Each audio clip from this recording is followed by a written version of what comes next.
நல்லா இருக்கீங்களா? சந்தோஷமா இருப்பீங்க நான் விசுவாசிக்கிறேன். இன்னைக்கு நம்ம ஒரு வசனத்தை தியானிக்க போகிறோம். ஆண்டவர் எந்த காரியத்தை செய்யும் போது என்ன மாதிரி ஆசீர்வாதத்தை நம்மளுடைய வாழ்க்கையில அவர் செய்ய வல்ல தேவன் என்பதை நம்ம பார்க்க போகிறோம். சங்கீதம் 37ஆம் அதிகாரத்துல 4ஆம் வசனம், கர்த்தரிடத்தில் மனமகிழ்ச்சி ஆயிரு, அவர் உன் இருதயத்தின் வேண்டுதல்களை உனக்கு அருள் செய்வார். அப்படின்னா என்ன? நம்மளுடைய வேண்டுதலுக்கு, நம்மளுடைய ஜெப விண்ணப்பங்களுக்கு அவர் பதில் கொடுக்கணும்னா, அவர் அருள் செய்யணும்னா நம்ம என்ன செய்யணுமா? கர்த்தரிடத்துல மன மகிழ்ச்சியா இருக்கணும். நிறைய காரியங்கள்ல பாருங்களேன், நம்ம கர்த்தரிடத்துல முறுமுறுப்பா இருப்போம், மனமடிவா இருப்போம். ஆண்டவரே நீங்க எனக்கு எதுவுமே உதவி செய்யற, நன்றி கெட்ட தனமா நம்ம நடந்துப்போம். இன்னைக்கு ஆண்டவர் சொல்றாரு, நீ அவரிடத்துல மன மகிழ்ச்சியா இருக்கணுமா, அவரிடத்துல சந்தோஷமா இருக்கணுமா.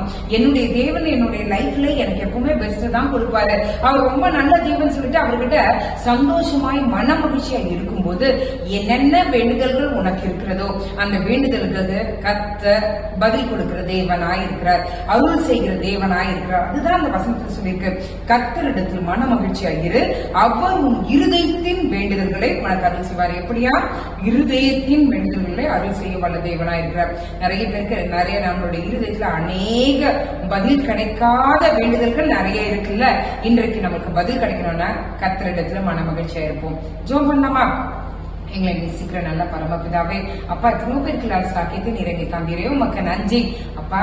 அநேக காரியங்களை நாங்க ஆண்டவரே முறுமுறுப்பாய் நடந்தது உண்டு, ஆண்டவரே மறந்து நடந்தது உண்டு, உங்களுடைய இருதயத்தை மனம் அடிவாக்கினதும் உண்டு, நன்றி கெட்டவர்களாய் நாங்க நடந்ததும் உண்டு. இந்த நாளில் ஆண்டவரே எங்களை நீங்க தயவாய் மன்னிங்க. உங்களிடத்துல நாங்க மன மகிழ்ச்சியா இருக்க ஆவியானவரே எங்களுக்கு உதவி செய்யுங்க. ஆண்டவரே இவ்வளவு நாட்களா எங்களுடைய வேண்டுதல்கள் நிறைவேறாமல் இருந்ததுக்கு காரணம் ஆண்டவரே எங்க கிட்ட இருக்க குறைதான். ஆண்டவரே எங்களை நீங்க தயவாய் மன்னித்து எங்களுடைய வேண்டுதலுக்கு நீங்க பதில கொடுங்க. உம்மிடத்துல உண்மையான அன்போடு நாங்கள் பழக, உண்மையான அன்போடு உம்மிடத்துல நாங்கள் ஐக்கியம் கொள்ள எங்களுக்கு நீங்க உதவி செய்யுங்க.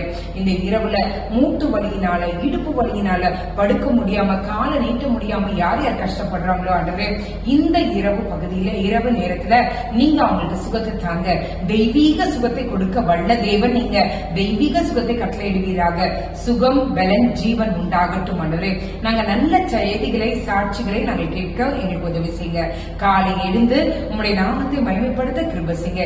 இதுவரைக்கும் நீங்க எங்களை வழி நடத்தினீங்களே, அதுக்காக உமக்கு நன்றி. இன்னும் அதிகமாய் உங்களிடத்துல மகிழ்ச்சியாய் இருந்து எங்களுடைய காலத்தை கழிக்க எங்களுக்கு உதவி செய்யுங்க.